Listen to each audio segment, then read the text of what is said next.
एक राजा पूरी जनता को लेकर मतलब सड़कों के किनारे खड़ा था कि ताकि कोई गाड़ी मिल जाए जिसे सारे जनता को मतलब कि बाजार लेकर जाया जा सके। लेकिन जनता ऐसा मतलब कि हो जाए किसी का उम्मीद नहीं था। मैं बात कर रहा हूँ फिलहाल अभी तेजस्वी यादव के बारे में, क्योंकि तेजस्वी यादव वही मानो कि कह सकते हैं राजा था जो अपने पार्टी को लेकर सोच रहे थे कि मैं यानी कि पटना कुछ ऐसे करने वाले हैं जिसे लोग जानकर हैरान हो जाएंगे, लोग सुनकर हैरान हो जाएंगे, लोग जानकर हैरान हो जाएंगे और लोग सोचेंगे कि क्या कर दिया है। बट ऐसा कब हो सकता है जब अपने लोग अच्छे होते हैं। इतना ही डरे वाला दाल ही अरे अरे बेटी के ही माल ही अरे बोले नहीं सी अपने नस्ली भैया जी तकट्टा लेके घूमो ना तकैया लगता मतलब तेजस्वी यादव सोचेंगे कि नहीं यार 14 तारीख को तो कुछ अच्छा ही परिणाम होने वाला है, क्योंकि इनके जो वादे थे, इनके जो कारनामे थे, शायद इसी चीज़ को सोच रहे थे कि नहीं यार हमने तो फेंका बहुत बड़ी बड़ी बात है, क्योंकि हमने भी बोल दिया था कि हर परिवार में हर लोगों को नौकरी मिलेंगे। लेकिन कहाँ से ऐसा मतलब कि बर्ताव होगा, जरा सा भी कुछ चीज़ें जरा से भी लोगों ने पसंद नहीं किया, क्योंकि इनका एक ही मुद्दा था कि हर परिवार में मतलब हर घर में एक परिवार की नौकरी मिलेगी। लेकिन कैसे, ये मुद्दा बहुत इंपॉर्टेंट था। बहुत लोगों ने इस चीज को जानने के लिए कोशिश भी किया था, क्योंकि आप किसी भी मुद्दे को अगर उठाते हैं तो उस मुद्दे का आपको क्लैरिफाई देना बहुत जरूरी है, क्योंकि यदि आप अगर फेंकते हैं कोई बात को तो अगर उसका सवाल का जवाब अगर आपके पास है तो आप आसानी से मैंने उस चीज को डील कर सकते हैं। लेकिन ऐसा चीज तेजस्वी यादव के साथ नहीं हुआ, क्योंकि इनका वादा था कि जो हर घर में जो परिवार है उस परिवार में का एक सदस्य के जॉब मिलेगा, वो भी सरकारी। मतलब ये सोच सकते हैं बिना मतलब कि कैलकुलेशन वाला क्या थी सवाल था, और ऐसा हो भी नहीं सकता था। बिल्कुल 0.0 कुछ प्रतिशत मतलब कि अनुमान था कि ऐसा हो जाता। लेकिन जनता इतना भी मतलब उल्लू नहीं है कि मतलब कहा जाए और एक कान से धारा जाए एक कान को से मतलब कि सुन लिया जाए, ऐसा लोगों का विश्वास नहीं था। और कुछ लोगों ने मतलब विश्वास भी किया था, बट इतना आसानी से होने वाला नहीं था। इसलिए इन्होंने सोचा कि नहीं यार, जिस बात में कोई सेंस नहीं उस बात को लेकर हम कैसे इन्हें वोट दे सकते हैं। शायद इसी चीज का मतलब कि फिलहाल इनका असर देखने के लिए मिला। लेकिन जिस प्रकार से इस तेजस्वी यादव के चक्कर में मतलब कि खेसारी लाल फंसे हैं, शायद ही कोई ऐसा आदमी फंस सकता है। मतलब जो सोच सकते हैं कि खेसारी लाल यादव मानो जब गाना निकालते तो इनका ट्रेंडिंग होना बहुत जरूरी है, मानो हो ही जाता है, कोई सवाल ही पैदा नहीं हो कि इनका गाना ट्रेंडिंग में नहीं जाता हो। लेकिन फिर भी खेसारी लाल यादव मतलब खींचे खींचे खींचे खींचे मतलब कि आरजेडी में मिल जाते हैं। आरजेडी के मिलने के बाद प्रचार इतना धूमधाम से किया जाता है कि कोई हद नहीं है, मैंने कोई इसका टक्कर देने वाला नहीं था कि इतना भीड़ लाया जा सकता। लेकिन इसका एक हीरो था, यानी कि एक दूसरे तरफ में था जो कह सकते हैं कि अर्जुन और कर्ण की जोड़ी के जैसा कहा जाए, तो एक तरफ कर्ण था तो दूसरे तरफ है अर्जुन था। इस प्रकार से जोड़ी थी और उसी जोड़ी के साथ है शुरुआत होती है बिहार इलेक्शन 2025 से, यानी कि बिहार विधानसभा। उस बिहार विधानसभा ने इतना तहलका मचाया जाता कि जिसका कहना हद भी नहीं है। मतलब सोच सकते हैं कि खेसारी लाल सोचे कि नहीं यार हमें भी लगता है कि मतलब विधायक बन जाना चाहिए, लेकिन उन्हें क्या पता है कि मतलब जिस पार्टी में वो गए हैं उस पार्टी का हुलिया क्या है, उस पार्टी का मतलब कि जो इतिहास हो किस प्रकार से है। क्योंकि खेसारी लाल यादव जब राजनीतिक में आते हैं तो इनका एक ही मुद्दा होता है कि हमें बिहार को फिर से शुरू करना। मतलब कोई लॉजिक है फिर से शुरू? बिजली जितना मिले हैं, इतना अच्छी सड़कें हैं, कॉलेजें बनाए गए हैं और इतने सारे मतलब कि शिक्षा जो लड़कियों का मतलब कि मिले हैं, वो फिर से शुरू? कोई मतलब लॉजिक भी नहीं था।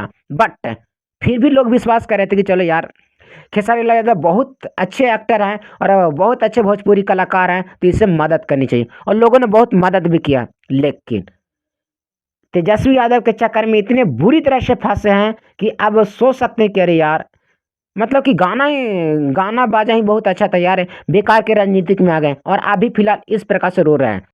हार जीत अपनी जगह पे होती है और जिंदगी से हम लोग इतना हारे हैं ना कि क्या बताएं, और हार के ही यहाँ तक खड़े हैं। तो आप सबका स्नेह, आप सबका दुलार मुझे एक बेटे की तरह मिला।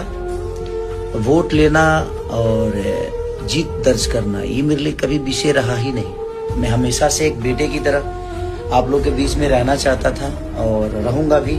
और आगे भी प्रयास करूंगा कि बेटे की तरह ही आप सबका दुलार और प्यार और स्नेह लूं मैं। तो सोच सकते हैं कि जो व्यक्ति राजनीतिक में थोड़ा सा भी एक अंश भी नहीं जान रहा था वो राजनीतिक में आ जाते हैं और आने के बाद इतना मतलब कि फेंका करते हैं। जहाँ भी उनका मैंने भाषण सुना है सारे ठेका चिल्ला चिल्ला कर कहते हैं कोई ज़रूरत नहीं है राम मंदिर की, कोई ज़रूरत नहीं है, मतलब कि सनातन धर्म में मन होने से क्या हो जाएगा। मतलब कोई टॉपिक व टॉपिक था यार। मतलब जब राजनीतिक में जाते हो तो राजनीतिक में जाने के बाद आपको दोनों पक्षों को बहुत अच्छी तरह से समझना होता है। ना तो आप हिंदू धर्म के विरोध करें और ना ही मुस्लिम धर्म के विरोध करें। लेकिन इन्हें कौन समझाए यार कि मतलब राजनीतिक है, राजनीतिक में दो पक्षों का बहुत इंपॉर्टेंट रखना देना होता है। क्योंकि अभी भी फिलहाल जब आप बीजेपी के देखेंगे तो बीजेपी का भी कोई ऐसा मतलब कि विधायक नहीं है कि जिन्होंने राम मंदिर का विरोध किया हो या तो फिर मुस्लिम धर्मों का विरोध किया। उन्हें पता है अच्छी तरह से कि अगर किसी धर्म के मैंने विरोध में कोई आवाज़ उठाते हैं तो उनका जितना भी कौम है, जितना भी उनका मतलब कि धर्म के लोग हैं वो हमें मतलब कि पूरी तरह से इनकार कर देंगे। इसीलिए उन्हें मतलब कुछ ऐसा लोग नहीं बोलते हैं विधायक। लेकिन खेसारी लाल जैसे नए नए टपकते हैं पूरा हिंदू धर्म पर टिप्पणी करना स्टार्ट कर देते हैं। और अभी फिलहाल उसी चीज़ का रिजल्ट मिला है कि तेजस्वी यादव के साथ भी खेसारी लाल डूब चुके हैं। यानी कि कहा जाए तो अभी फिलहाल जब मैं वीडियो बना रहा हूँ उस समय तो यानी कि तेजस्वी यादव जीत चुके हैं। तो सोचा जाए कि मतलब वो तो विधायक बन गए लेकिन उनका जो मेन मकसद था सीएम बनने का वो तो रह गया और फंस गए। मतलब कि यहाँ पे खेसारी लाल यादव, खेसारी लाल का मेन जो मुद्दा था वो इम्पोर्टेंट था कि जो अपने कलाकार थे वो कलाकार को मतलब कि टारगेट करना।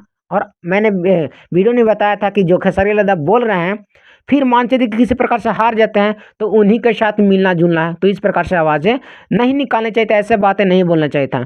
लेकिन उनका जो गर्म खून था, पहली बार इलेक्शन में आए थे, पहली बार राजनीतिक में आए थे तो सोचो कि चलो यार हम उखाड़ के फेंके देते हैं सारा मानो कि काला चिट्ठा को। मैंने व्यक्तिगत भी नहीं छोड़े हैं, मतलब कि पवन सिंह के बारे में, उनकी पत्नी के बारे में नहीं छोड़े हैं कि चार चार के लड़कियों का बर्बाद किए हैं। इस प्रकार से बोलकर मतलब कि सोचे कि चलो हम तो बड़का छक्का मारने वाले हैं। लेकिन जितना भी आपके भीड़ थे वो शायद इसलिए दर्शा रहे थे कि नहीं खामियां देखना है कि क्या क्या बोलते हैं। और मीडिया वाले ने भरपूर मतलब कि खेसारी लाल का इस्तेमाल किया है। वो जहाँ जाते थे तहाँ हुर देते थे कि क्या बोलना चाहते थे। मैंने कि आपके बारे में दिनेश ऐसा बोल रहे थे, पवन सिंह ऐसा बोल रहे थे, रवि किशन ऐसा बोल रहे थे। और ऐसा कर करके मतलब कि पूरी तरह से जितना भी भांडा था वो सारे फुरवा दिए। और फुरवाने के साथ इस प्रकार से मतलब रिजल्ट मिले हैं कि जिसका कोई हद भी नहीं। कहा जाए तो मतलब कि 7,600 वोटों से पूरी तरह से खेसारी लाल यादव हार गए हैं। यानी कि कहा जाए तो विधायक का सपना टूट चुका है। अब जो मेन मुद्दा है कि मतलब कि इसमें मतलब कहा जाए तो तेजस्वी यादव की क्या गलती है। देखिए तेजस्वी यादव के 0.00 कुछ भी कहा जाए तो गलती नहीं है। लेकिन जिस प्रकार से मतलब कि खेसारी लाल यादव बजे हैं शायद ही कोई ऐसा इंसान मैंने बज सकता था। मैंने सोच सकते हैं जिस पार्टी का ट्रैक है शुरू से हारता हुआ हो उसमें मतलब आप अचानक आते हैं और इस प्रकार से मतलब कि विरोधी बातें बोल देते हैं। ये थोड़ा सा सोचने वाली चीज़ था। और उनके जो पार्टी वाले थे उन्हें भी लोग समझाया नहीं कह रहे यार कि जब आप इलेक्शन में आते हो तो इस प्रकार से चीज़ें मतलब कि उठाने नहीं चाहिए थे। धर्म पर हो या तो जाति पर हो या तो फिर सनातन धर्म पर हो। मैं बार बार सनातन धर्म इसलिए बोल रहा हूँ क्योंकि हिंदू थे और हिंदू वाले बातों को, हिंदू वाले धर्म में या तो हिंदू के मंदिर के बारे में गलत उठाना गलत तो पहले से था। और लोगों ने इस चीज़ का सबसे ज़्यादा कड़ी विरोध किया है। लोगों ने भर भर के मीम बनाए थे और भर भर के मैंने सॉन्ग तैयार किए थे और भर भर के लोगों ने कॉमेडी हो, इमोशनल हो, सैड हो और कहा जाए तो कुछ फनी हो, ऐसे सारी चीज़ों पर वीडियो बना बना कर उन्हें मतलब ट्रोल किया गया था। जिसके वजह से लोगों के पास ज़्यादा मतलब वीडियो पहुँचे और खेसारी लाल यादव को नापसंद करने लगे। लेकिन फिलहाल देखा जाए तो खेसारी लाल यादव के साथ बहुत बुरा हुआ क्योंकि खेसारी लाल सोच नहीं सकते थे कि मुझे इस प्रकार से मतलब हार मिल सकती है। क्योंकि मैंने पिछले साल इसी साल मैंने देखा था यानी कि पवन सिंह को हारते हुए तो लोगों ने सोचा कि नहीं यार पवन सिंह कुछ अलग है यार और खेसारी लाल कुछ अलग है। लेकिन बिहार की जनता सब जानते हैं कि कहाँ किसको क्या करना है और कौन लोग है जो हमें सपोर्ट करता है। जो हिंदू धर्म के विरोध करता है वो पूरा हिंदू का विरोधी है। इसी प्रकार से पवन सिंह मतलब कि इंडिपेंडेंट कह सकते थे, इंडिपेंडेंस से मतलब कि खड़ा हुए थे निर्दलीय, वहाँ पे उनको हार मिला था। और हार मिलने की वजह क्या थी, मतलब वह जो बीजेपी का सीट था वहाँ जो काराकट में वो थोड़ा सा मजबूती वाला रास्ता पर था। तो शायद सोचे कि नहीं यार थोड़ा सा चुप के निकल जाना, क्योंकि वो भी बोल सकते थे मतलब विरोधी के बारे में, मानो सनातन धर्म के बारे में, लेकिन वो जानते हैं नहीं यार ऐसा करने से हमें बहुत आगे जाकर हानि होने वाला है। क्योंकि मान चलिए भविष्य में अगर हम खड़ा होते हैं तो उसी चीज़ को देखा कर लोग हमें विरोध करने लगेंगे। क्योंकि जो खेसारी लाल का जो वीडियो जो पुराना है जहाँ पे राम मंदिर के बारे में बोलते हैं वो बहुत पुराना वीडियो है। राम मंदिर की जगह पे काश एक हॉस्पिटल बन जाता तो उसमें मुसलमान का भी इलाज होता और एक हिंदू का भी इलाज होता। अच्छा, और उसी वीडियो को बार बार निकाल कर लोगों ने मतलब कि पूरा आवाज उठाया और ये खेसारी लाल को असर इस प्रकार से देखने को मिला मतलब इस इलेक्शन में। बाकी इसके बारे में क्या सोचते हैं कमेंट में लिख कर जरूर बताइएगा। मिलते हैं अगले वीडियो में, तब तक के लिए गुड बाय।